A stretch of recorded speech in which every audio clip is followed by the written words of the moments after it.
talked about Amelia Earhart and Anderson. What are you going to kind of go over tonight to tell people about this story? Well, March is Women's History Month, and the program idea tonight was that Amelia Earhart is somebody that's really beloved to Andersonians, in particular because of her Beach Nut Gum tour that brought her through town. She was able to land here and greet the citizens, greet some of the city's leadership at the time. She became this national figure. Her legend grew after she came to Anderson, so people already loved her, and then her story only got bigger after that. And then, of course, kind of encapsulated in the end with the mystery of her disappearance that people have been fascinated with ever since. And y'all have a picture here in the museum of her landing here?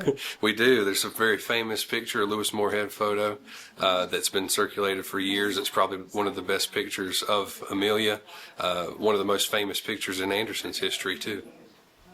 Highlight somebody that Andersonians fell in love with a long time ago and have stayed in love with for a number of different reasons.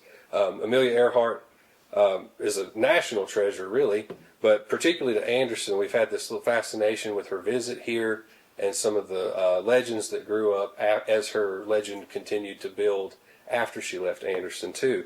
So this is going to be a really neat one, and we're going to talk a little bit about her overall aviation career as it, and then weave in her Anderson visit as it comes up naturally within the context of her career, and then end up by talking about one of the more fascinating parts of her life, which is her disappearance, of course, that's still discussed to this day. But Anderson County itself has always had this fascination with aviation, even early on in its history. There are a lot of stories about at Buena Vista Park, how there would be demonstrations of hot air balloons and dirigibles that would take off from the fields in the middle of the park. It was located, for those of you who don't know, Buena Vista Park's entrance would have been kind of off of River Street. There's still a Buena Vista Avenue today, so as you're driving on the left you see Buena Vista Avenue, and shortly after that would have been where the entrance to the park was. But there's all kinds of different stories that come from that place. And then, of course, our county airport having been established early on, they called it an airport, I guess, is more of a, we were talking about it being more of a landing pasture, we should call it, that was located at the what is now the Civic Center grounds, county farm area, and over towards the balloon launch field currently today. But these kind of shows that would go on where people would do these stunts and rise up in the air, drop down with ropes, and do all kinds of acrobatic things, they created a fascination with aviation and then attached it to entertainment.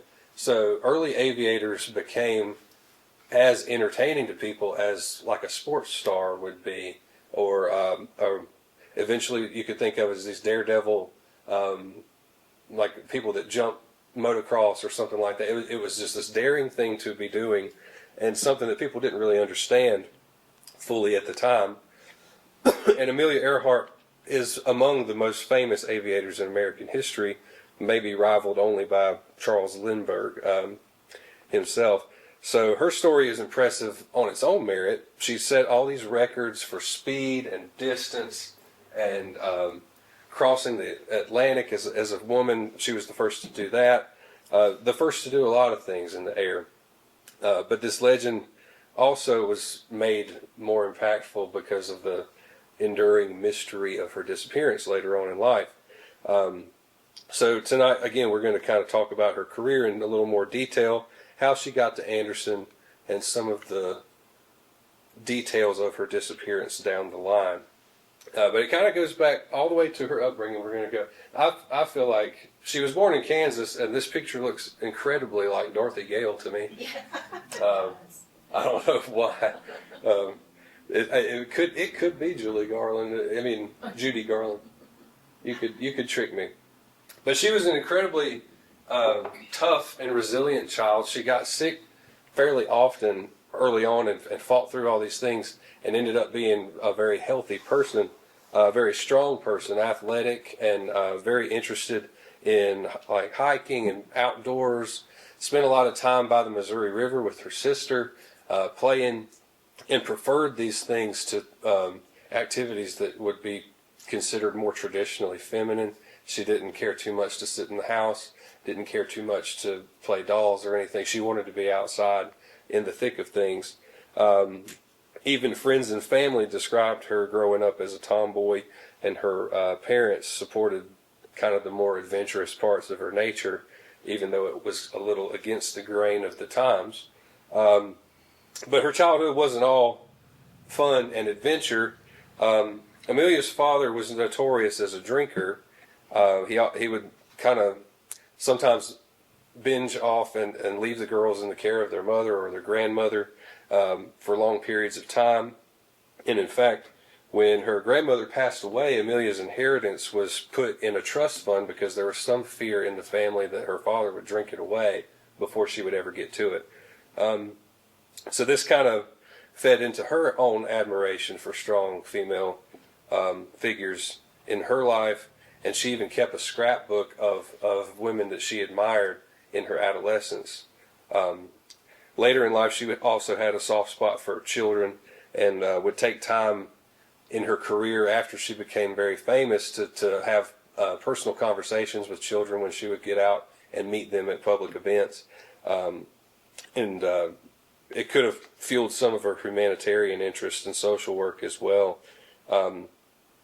So Earhart took a kind of how she got into aviation to begin with. She always had these mechanical interests also, and ended up taking an auto repair course and briefly attended a college at Ogaunt School, which is a junior college in Pennsylvania, and developed her knowledge of mechanics there, leading her into this field, a brand new field of aviation. It's not clicking. All right, that's it. Upon America's entrance into the First World War, Earhart decided to begin her service in the Red Cross. She went to Toronto, Canada, and started serving in the Red Cross. And it was here that she saw an airplane for the first time in her life. She was watching the Royal Flying Corps train at the Toronto airfield. Now, World War I, I guess you could say that flight was so new that it wasn't a huge part of the tactical and military plans in World War I yet. All of this was still fairly new and experimental. Didn't really become an integral part of military strategy until the Second World War, when some of this was a little more refined. But these planes were amazing enough to kind of capture her imagination. You can imagine, I always think about this if I was a World War I soldier, and you walk out onto the battlefield and you see a tank, and you had come from a farm, you might have worked with mules, you might have seen a tractor that had an engine on it, maybe, in your life. You maybe had seen one car in your life, and then you walk out and you see a tank crawling over hills and mud and fences, and that would look like a behemoth to you. I mean, it would just be like a dragon, basically. It shouldn't exist. And the same would be with planes. These things shouldn't be working. Humans shouldn't be up there, So when you're seeing it for the first time, anybody would be amazed, but she was just infatuated. And in 1920, she got to ride in a plane for the first time with a war hero named Frank Hawks. And it was after that experience that Ameilia decided to start taking flight lessons herself. Entered the world. With the help of her sister and mother, Ameilia purchased her first plane, which was this Kenner Airster. She had nicknamed it the Canary. I think that's a pretty cool name. So it was kind of this biplane, not huge. It was about a 28-foot wingspan, which I hadn't counted the ceiling tiles in here, but the wingspan might be close to the width of this room, I would suppose, or a little longer. Maybe the length, I don't know. We'll have to take a look at that. And it was about 20 feet long, a maximum speed of 70 miles an hour. And at the time, this is at the time when there were still legends that, or rumors, I guess you should call it, that if people traveled faster than about 45 or 50, that you lose the ability to breathe at that point. So this is when people would jump into an automobile, this was still something that was repeated all the time. But she was in this plane going 70. It had a max speed of about 85 that you could achieve in certain conditions. But this was a single 60 horsepower engine. And we'll come back to that because you can see how fast the technology progressed when you compare this first plane to the plane that she flew last. So kind of an interesting thing. But this was still just a passion, a hobby. This wasn't her career yet in 1920 and 21. But she did take it seriously, and she cared for the plane well. She did a lot of the repair work herself. I think we're going to lose battery here for a second. In 1922, Ameilia became the first female pilot to fly to 14,000 feet in the air. This wasn't enough to make her a celebrity yet. This was kind of her foot in the door for aviation achievements. And in fact, due to some financial hardships, Ameilia was forced to sell her plane and move with her family across the country again to Boston. She worked there as a teacher and a social worker, and eventually worked her way into, she didn't want to leave the field entirely, so she worked up as a sales rep for Kenner Airplanes, and contributed some articles to the local newspaper that promoted aviation. So she was still very interested in this and wanted to continue working in it. It was through her writing that she became introduced to a local publisher named George Putnam, and he would be huge in the path of her career. Eventually these two would get married, in fact, so their lives are entwined from here on. And in the wake of Charles Lindbergh's famous transatlantic flight in 1927, interest was growing in will we ever see a female pilot do the same thing? And Putnam offered this opportunity to Ameilia, who of course jumped at the chance to do it. So this is kind of a fun one here. It was in 1928, June 17th of 1928. She takes off from Trespassing Harbor in Newfoundland, which, geography-wise, this is an island that's off the northeastern side of our continent, and flew just under 21 hours to touch ground in Wales. And there are two cities to this day who claim to be the spot where she touched down.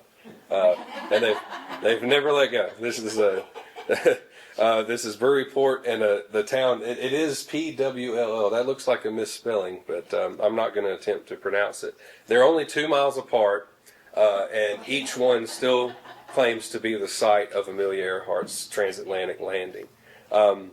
And this was, of course, a huge achievement, but Ameilia was a little disappointed with it. For one thing, she didn't do a lot of the flying. She said, one of her quotes was that she felt more like baggage, like a sack of potatoes, she said.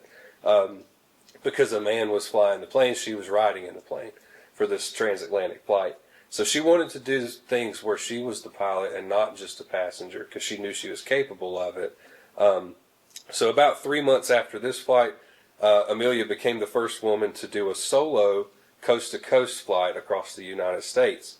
And this was during a time between 1929 and 31 that she was setting all kinds of records for flying altitude and speed and distance, and really built up her legend and I guess her chops, you could say, as a pilot, and really started to gain that national notoriety that she would become associated with later. We're getting close to our Anderson connection here. So Ameilia ended up setting an altitude record for an autogiro. It's a Pitcairn PCA-2 was the model of the autogiro, and that's this machine here. There's no laser in this thing either. Everything changes when you go out for 6 weeks and we don't have lasers no more. But I went too far. It's a predecessor to a helicopter. It's not a helicopter, though. You still have to have forward motion to move and change direction. You're not going to be able to go straight up when you take off or straight down when you land, but it's closer than getting all that runway that you need without it. So this is a kind of an early version. But the first altitude record was 18,415 feet. You see this article, she broke it again. I'm still going to point with the laser that's not there. I'm going to use my finger. At 19,000 feet on a second trial, so she always was going to outdo herself, even if she wasn't outdoing anyone else. This machine had been invented about 8 years before by a Spanish inventor in Madrid, and they had this rotary wing that allowed for very slow flights and almost vertical landings like we talked about, but you still had to have some forward motion to move and gain your altitude. But it was a really creative design that sort of fed into what we think of as a modern helicopter. Earhart had a few problems figuring out the autogyro at first. It flew very differently and was strange in handling. She crashed a couple of them before figuring it all out. So it was kind of important to figure it out because she had agreed to do a tour for Beechnut Gum where she was going to fly one of these things across the United States, at least the southern United States, in 1931. So she ironed out all these kinks and became very, very good at flying these machines and embarked off on this tour that would bring her to Anderson. This was a 13-state southeastern tour sponsored by Beechnut Gum, and Allison Sanders is our children's program coordinator.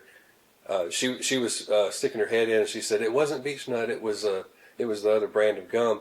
But there is a brand of gum that's associated with luck. If an aviator's chewing this type of gum, especially after World War II, it became synonymous with good luck during missions and flights and things. So I don't know if that goes back to Beechnut Gum being associated with flight or with aviation, but aviators did have a lucky piece of gum. And she was looking this up because she's going to do a program with the kids in around St. Patrick's Day about Lucky Charms and involve different pieces of local history in that program. So that was going to be one of the neat little tidbits. So I learned that just today, that there was any association at all. But as part of her tour, she gave out gum, of course, and souvenir pins and tour programs. Each stop, she would get out, she would greet citizens of the town, she would greet, in this case, you see a lot of Anderson's leadership at the time. Mayor of Anderson at the time was G.T. McGregor. And as a gift, Ameilia here, she received a gift of Lad-Lasty cloth that was made at Gossett Mills.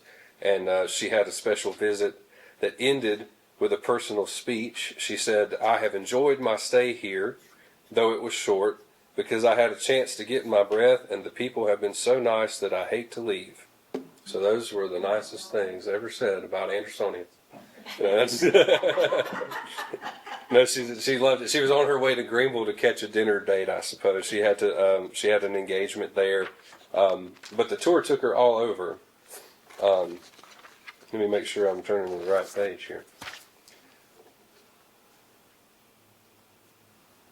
Ameilia had landed in Anderson at the unpaved airport that was located near the present-day Anderson Civic Center. This picture is near the cemetery at the county home. That property through Lights of Hope and into where the balloon launch field is kind of the vicinity of where we're talking about. And at the time, like we mentioned, this was literally it was a relatively level dirt pasture that was used as a launch field. And in 1928, locals had designated this area for planes to address airmail and emergency needs, but there had not been any improvements made to it and hardly any maintenance done. By the early 30s, after Ameilia's landing, by the way, the landing field was deemed to be inadequate for air traffic. There had been deep ruts dug into the field, and it could be mostly because it was being shared with cows and other livestock at the time. And Ameilia, in her autogyro, she had a little more control over that landing. You remember, she didn't have to have as much of a length of runway to land in that because it was a little more vertical. But any other vehicle at the time was going to have a lot of trouble finding enough level ground to get down. There had even been a few signs posted that said, "Warning, no trespassing, no grazing of stock under penalty of law," because there had been too many incidents where livestock had been hit by vehicles or made it impossible for somebody to get down. And eventually it got to the point where the U.S. government refused to allow any more passenger traffic at Anderson until a better facility was built. Just skipping two at a time. There we go. So in 1933, the Anderson Chamber of Commerce and Anderson County and City purchased 263 acres for the establishment of a new airport, and that is where the modern airport is today.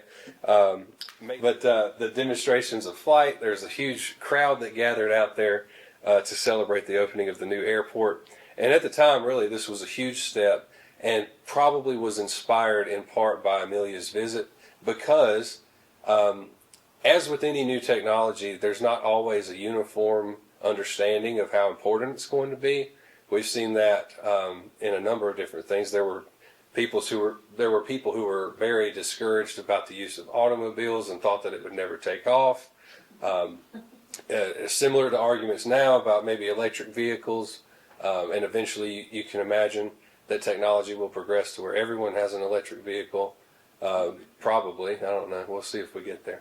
But the same could be said for internet or electricity. It always starts with skepticism, and then the worth of something is proven by people who kind of pioneer its success. So at the time, Anderson had to get on the ball understanding that aviation was going to be part of the future no matter what, and that an airport was going to be part of Anderson's future no matter what.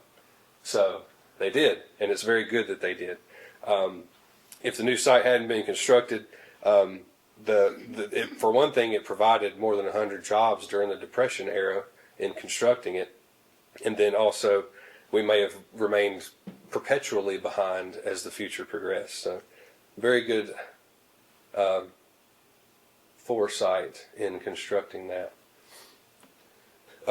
Amelia Earhart also was ahead of her time in terms of sponsorships and publicity management.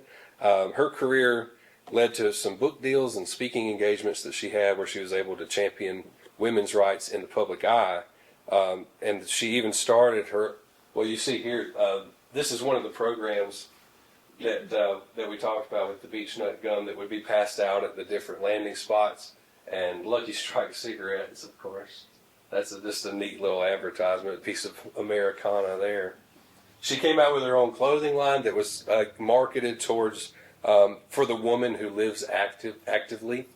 In addition, she had deals with other brands that brought her some financial comfort, but also they were funding her next achievement. She was always looking ahead to what she was going to do next, how she was going to beat a record or beat her own record, and had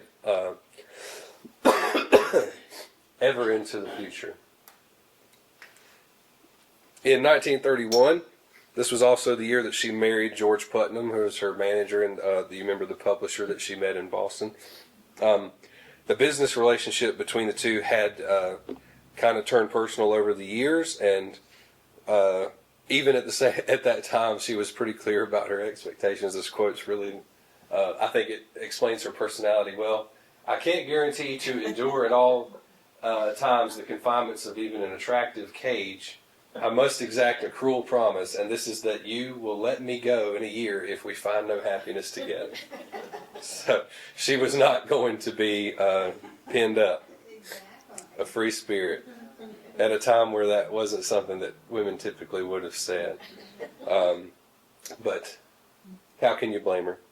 Her independence was unshakable, and they did have a fondness for each other. It was a loving relationship. And they worked well together. Also, they stayed sort of business partners too, in a sense.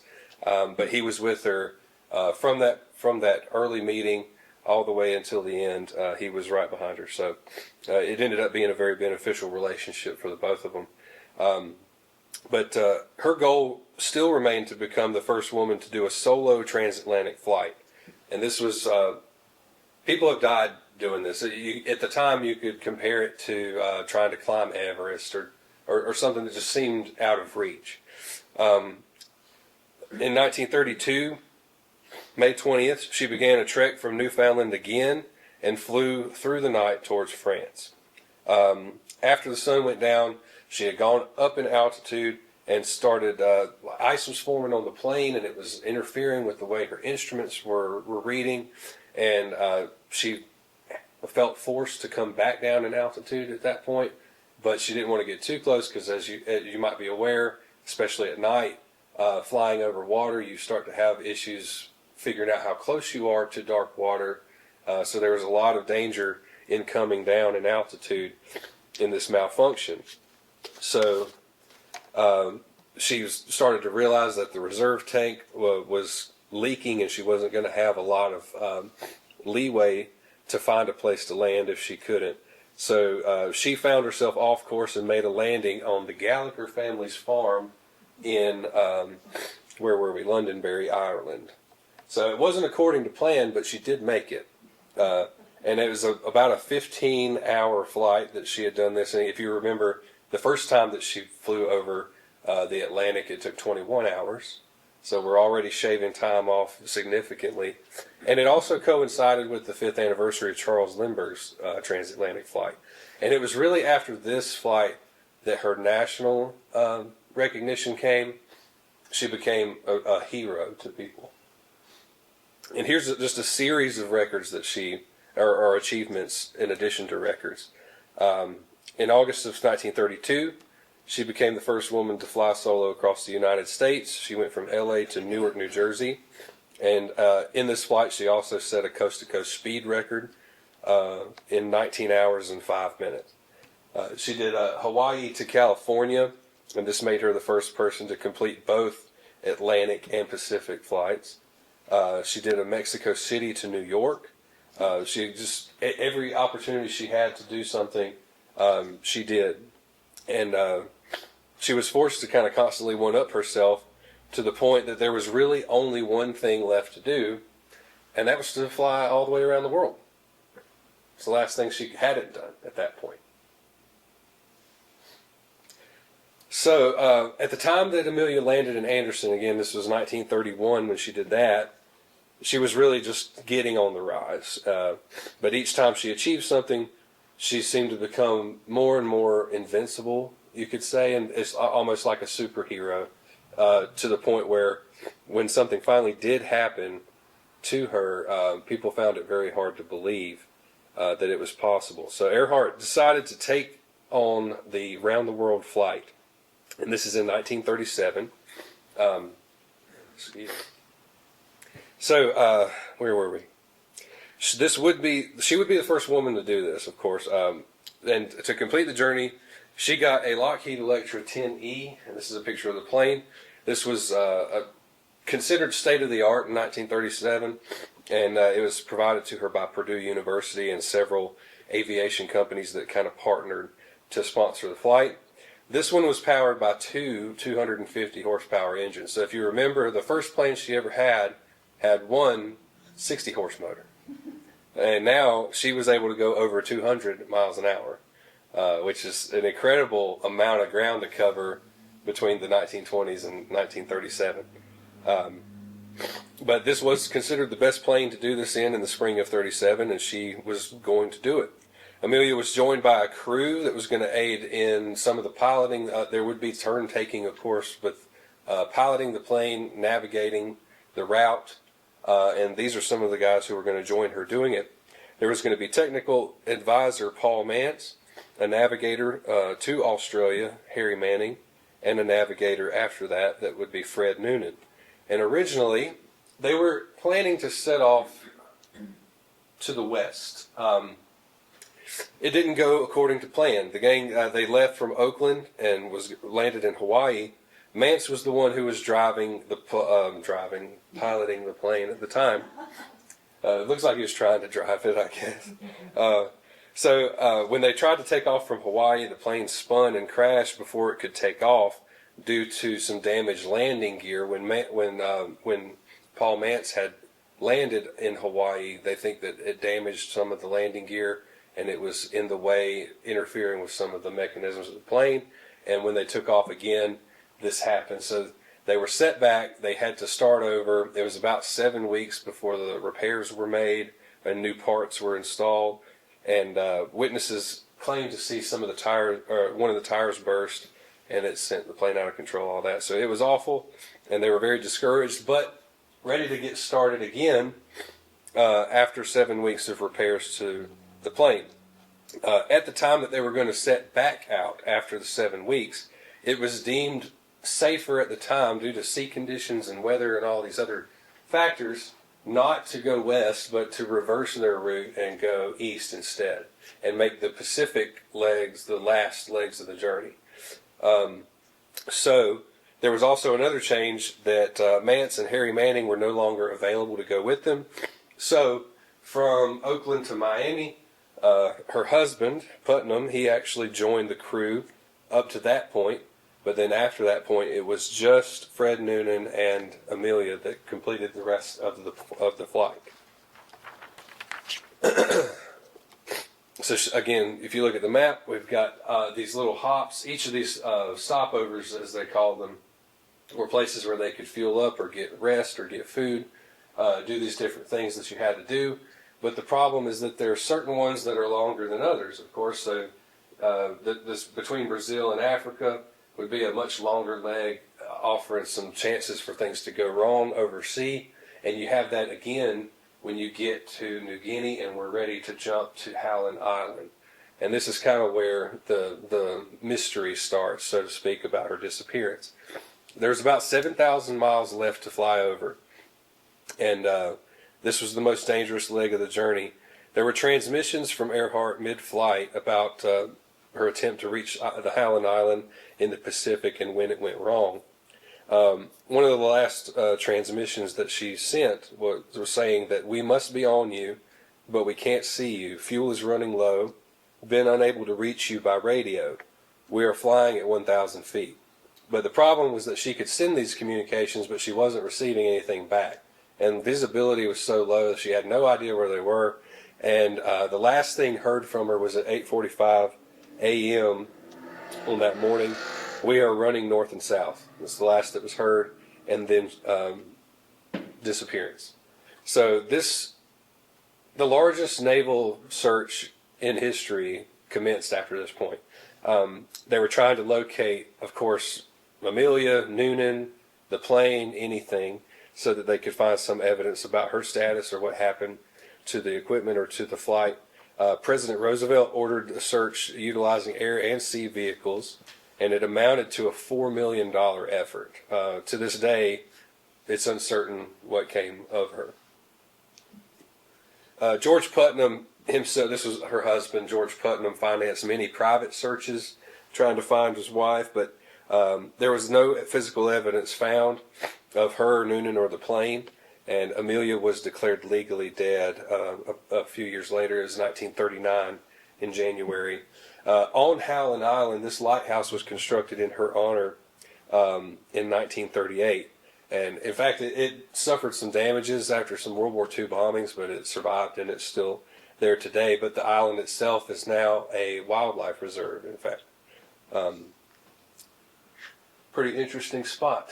But this kind of opens the door. People have been able to speculate on this for now, I guess we're nearing 80 years or something. Where are we? 2025?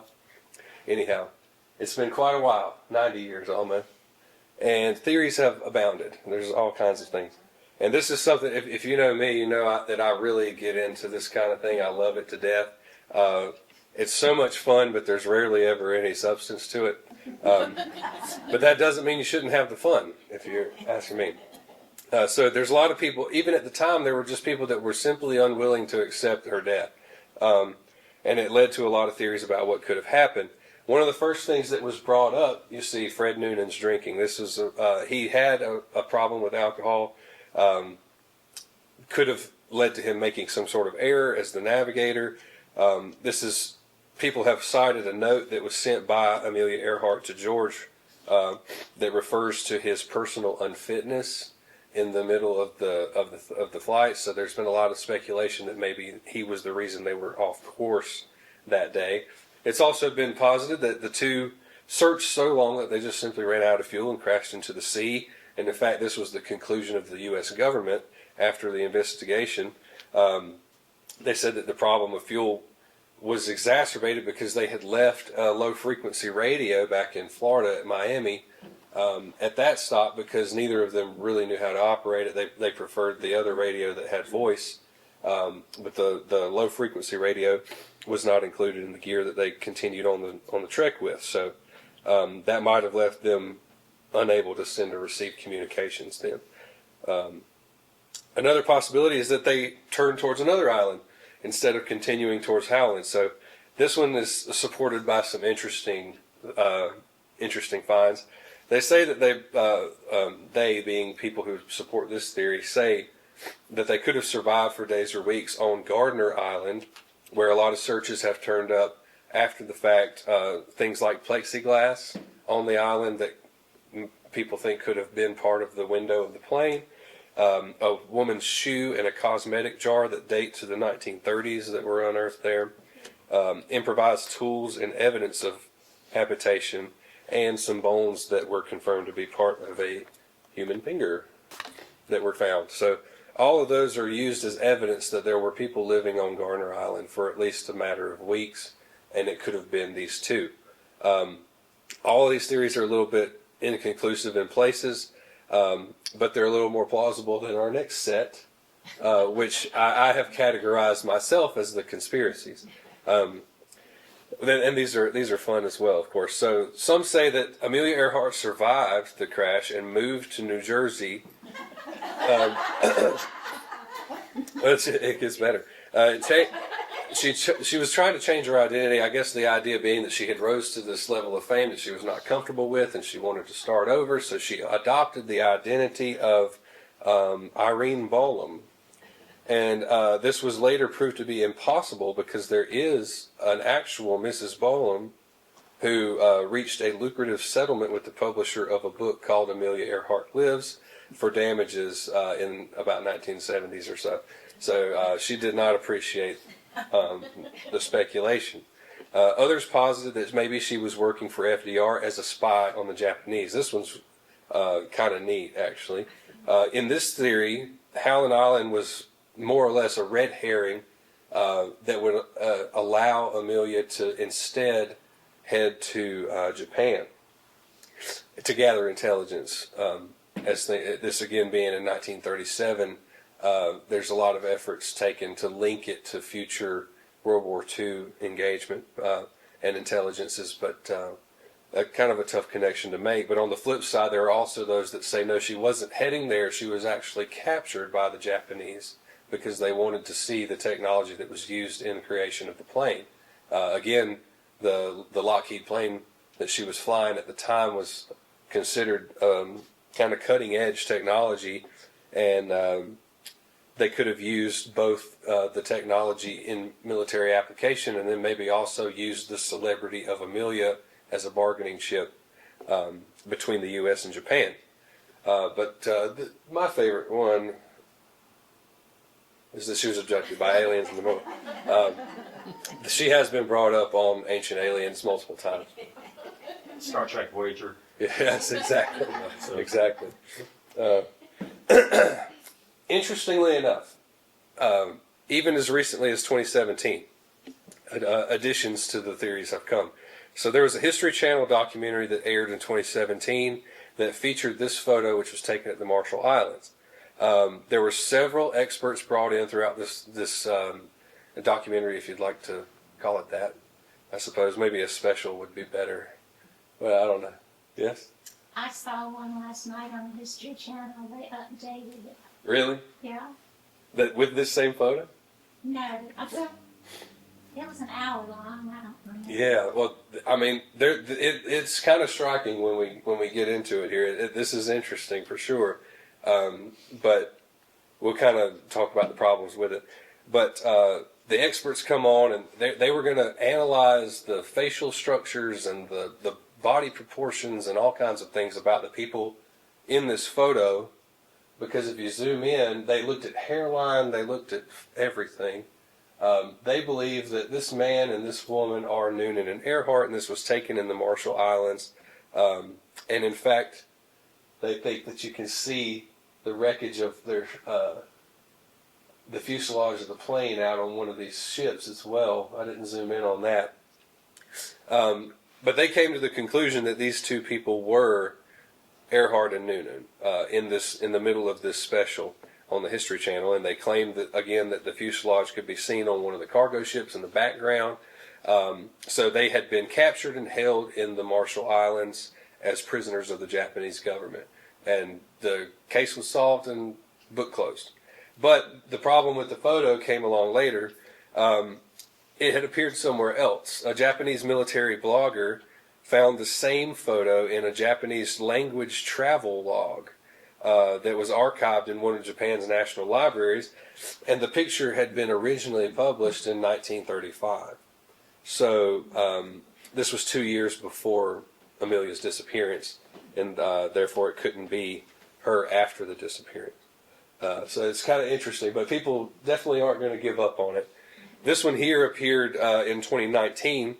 A New York Times article ran that was entitled "Finding Amelia Earhart's Plane Seemed Impossible, Then Came a Startling Clue." And a researcher, Robert Ballard, who was kind of famous for Titanic research, he undertook the search for Amelia's plane, and then he found this photo, and a lot of folks agree that this sort of small smudge up here in the corner in this area could be a part of the landing gear that lines up with the Lockheed plane that she would have been flying. But this is on Gardner Island, where again some of those other pieces were found in the sand, the plexiglass, and some of the other artifacts were dug up. The point of it all being that there's still no conclusive evidence about what happened to her, but that people are going to stay fascinated by it, I think, for a number of reasons. And a lot of it is the same reasons that Anderson has stayed fascinated with her, and that's because he loved her. The story was so good. She was good. She had a way with people, the public. Her interactions with children, her championing of women's causes, and different social work that she did.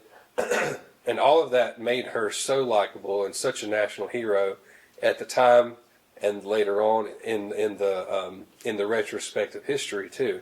So people are always going to love her for what she did and be fascinated by her disappearance until we have some kind of conclusive evidence about what happened to her.